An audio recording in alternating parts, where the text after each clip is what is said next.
Espionage Act and Sedition Act of 1918 was made during a time of terror and chaos, also known as the First Red Scare, which occurred during and after World War I. With these acts, the government were able to suppress anything that went against them. These acts were revolutionary because of the way they were able to take away the rights of people during a modern time like that. The first act, the Espionage Act, stated that any attempt to interfere with military operations or recruitment, or the support of U.S. enemies was prohibited. Those who broke this law were put with a $10,000 fine and 20 years in prison. It was passed during the beginning of World War I in around 1917. The next law, the Sedition Act of 1918, more importantly prohibited anything that went against the government or the war effort. This was used not only to imprison those who hurt the government or the war effort, but also to imprison those who went against them in general.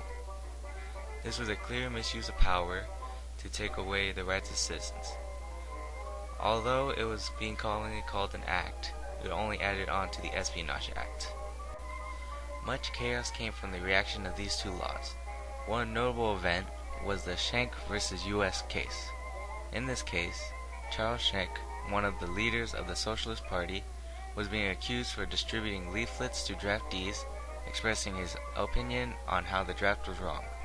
The court judges had to decide whether or not Schenck's leaflets were protected under the freedom of speech, under the First Amendment. Holmes, the Speaker of the court in this trial, stated that the words contained in Schenck's circulars were used to create danger.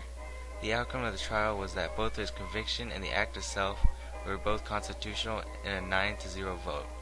Schenck was then sentenced to 6 months in prison. Another important court case was the Abrams versus U.S. case. The defendants, Jacob Abrams, a Russian immigrant, and some of his partners, including Molly Steimer, Hyman Lagerskag, and Samuel Littman, were accused for spreading leaflets. Of the leaflets that they distributed, one was written in English and the other in Yiddish. On the circulars, the group called for protest against the sending of troops into Russia and criticizing President Woodrow Wilson. In the trial, the defendants went against the Sedition Act of 1918, accusing it for taking away the rights to free speech. In a 7-2 vote in the Supreme Court, the court judges convicted them and the defendants spent 20 years in prison. Another Supreme Court case which played a part in the reaction of these two acts was the Debs versus U.S. case. In the case, Eugene V. Debs, an American Labor and Socialist Party leader, was put on trial for giving anti-war speeches and for writing a document by the name of Anti-War Proclamation and Program, which showed that Debs wanted to protest against the American government. In one of Debs' speeches, he protested the involvement of World War I and promoted the rise of socialism. The outcome of the trial was that Eugene V. Debs said statements against the recruitment of soldiers which went against the Sedition Act of 1918. He was ultimately sentenced to 10 years in prison. The last important court case was the Sacco and Vanzetti case. In the case, the court accused two men, Sacco and Vanzetti, both known anarchists, for the murder of two men. After two different trials, the court used very little evidence to come to a conclusion that the two men were guilty. Both men were put into prison and later executed. To some, it is believed that the court ruled them guilty mainly because they were radicals.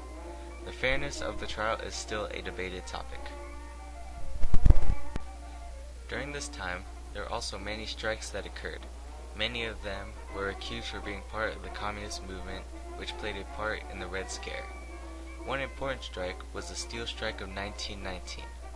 The strike was set to start on September 22, 1919, which would shut down a big part of the steel industry. It involved over 350,000 workers, mainly immigrants who wanted better working conditions and higher wages. In order to stop the strike, the leaders were accused for being radicals and anarchists. The strike was said to have interfered with military operations, which was against the Espionage Act. Another strike was the Boston police strike. The strike was a result of police officers wanting higher wages because of the wartime inflation, and also shorter hours and better working conditions. On September 9, 1919, over 3/4 of the officers went on strike. This led to the people of Boston rioting because of a lack of law enforcement. State militia was used to put down both the strike and the riot, and the police officers were not able to recover their lost jobs. This applies because the strike was led by unions which played a part in socialism and the Red Scare. Another important event that occurred during this time as a part of the reaction was the Palmer Raids. The Palmer Raids were led by a man by the name of Alexander Palmer, an attorney general who was very anti-communist. He believed that communism was eating its way into the home of the American workman. He also expressed his hate for communism in his essay, The Case Against the Reds, and in his various speeches. With his power, Alexander Palmer and a group of police forces raided many socialist and union headquarters. He did this without any warnings or warrants. Over 10,000 leftists were arrested and sent to prison without a trial from these invasions. Also, Alexander Palmer used the Immigration Act of 1918, which allowed the government to deport foreign-born immigrant radicals. With this, Palmer deported about 250 immigrants who he believed were radicals.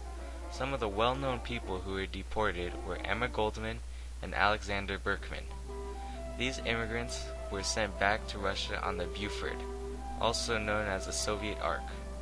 Alexander Palmer misused his power to try to eliminate all communist ideas in the United States. During this time, there were also two important bombings that fueled the Red Scare and the enforcement of the Espionage Act and Sedition Act of 1918. The first bombing was the April 1919 bombing, where 36 bombs were sent to the mail. The bombs were sent to various people who opposed or investigated the Socialist Party. The second set of bombings occurred in June of 1919. The significance of this bombing was that one exploded inside Attorney General Palmer's house, which fueled his hate for radicals. After all of the chaos, some reforms started to happen. One of the first things that occurred was the freeing of a group of radicals from jail.